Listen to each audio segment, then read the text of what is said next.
Hace mucho tiempo, un buque surgió del mundo de los sueños. Su nombre, el Titanic. Pero no vino solo, pues le acompañaban sus dos hermanos, el Olympic y el Britannic. Esta es su historia. Vamos a comenzar hablando del Britannic. Este barco nace en 1911 en Belfast. Inicialmente su nombre es Gigantic, pero es cambiado con el desastre del Titanic. Además, como consecuencia del hundimiento del Titanic, se le hacen algunos cambios de diseño y se le aumenta el número de botes, se mejoran los compartimentos estancos, lo que en teoría debería de permitir que en caso de siniestro el buque se vaya a pique en 3 horas. Finalmente es botado en 1914 y aunque su destino iba a ser servir como buque de pasajeros, estalla la Primera Guerra Mundial y es obligado a servir como buque hospital y obviamente se le repinta con ese fin. En 1916 zarpa desde Southampton y a los pocos días choca con una mina, lo que obliga al capitán a evacuar el barco en los botes salvavidas. Y aquí llega una parte curiosa. A bordo de uno de esos botes iba una superviviente del Titanic que además había estado en el accidente que tuvo el Olympic. Y esto os lo cuento porque sé que algunos de ustedes adoráis las teorías conspiratorias. Seguimos con el Olympic, mi barco preferido de estos 3 hermanos, construido en Belfast en 1908 y botado en 1910. Y a día de hoy se le tiene como el barco más grande de su época. Y ahora os contaré por qué este es mi preferido de los 3. En 1911 tiene un accidente con un buque de guerra que se acerca demasiado, atraído por las turbulencias generadas por el Olympic. Y el choque abre parte del casco de nuestro barco, lo que le obliga a regresar a Belfast para ser reparado. En 1912, como consecuencia del hundimiento del Titanic, este barco también es sometido a una revisión y finalmente estalla la Primera Guerra Mundial y obviamente es confiscado como transporte para tropas.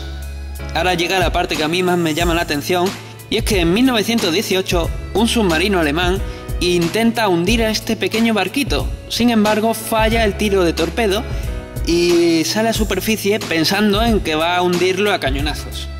Pero el capitán del Olympic es de los buenos y decide embestir al submarino, lo que hace que se vaya a pique. Sin embargo, el Olympic sigue tan pancho. Más tarde, en 1934, debido a la niebla, choca con un buque en Nueva York, si mal no recuerdo, o al menos es en las aguas de Estados Unidos, y tampoco le pasa nada, lo que me lleva al pensamiento de que este buque era una apisonadora. La parte triste de toda esta historia es que en 1937 es desguazado finalmente.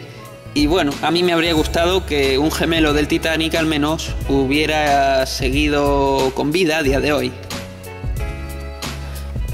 Finalmente llegamos a la estrella de este vídeo. La construcción de este buque de los sueños empieza entre 1908 y 1909, pero antes incluso de zarpar ya se había convertido en una leyenda. Y es que, entre otras cosas, este barco tenía luz eléctrica y calefacción en todas las habitaciones, algo que mucha gente no tenía ni siquiera en su casa.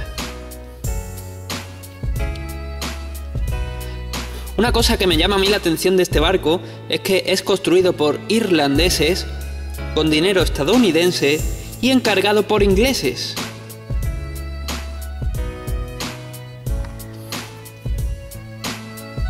En 1912 por fin se realiza su viaje inaugural con destino a Nueva York y en los 3 primeros días todo va bien. A pesar de eso, el buque recibe unos 5 avisos de hielo por la zona y aún así continúa a la misma velocidad a la que iba.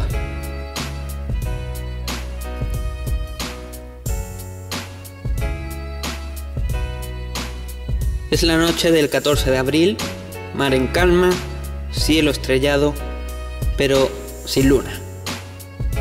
Fue ahí cuando se dieron cuenta de que un enorme iceberg iba justo en su dirección. Intentaron en ese momento detener el barco, pero ya era demasiado tarde. y el bloque choca contra él abriéndole una vía de agua en el costado. El barco se hunde. Rápidamente se envían señales de socorro por radio, pero no hay otro barco suficientemente cerca y en aguas entre 0 y 2 grados, ¿cuál creéis que es la esperanza de supervivencia? Se arrían los botes al tiempo que el barco se va escorando y finalmente los botes se alejan, dejando aún a más de 1500 personas en esa mole de metal.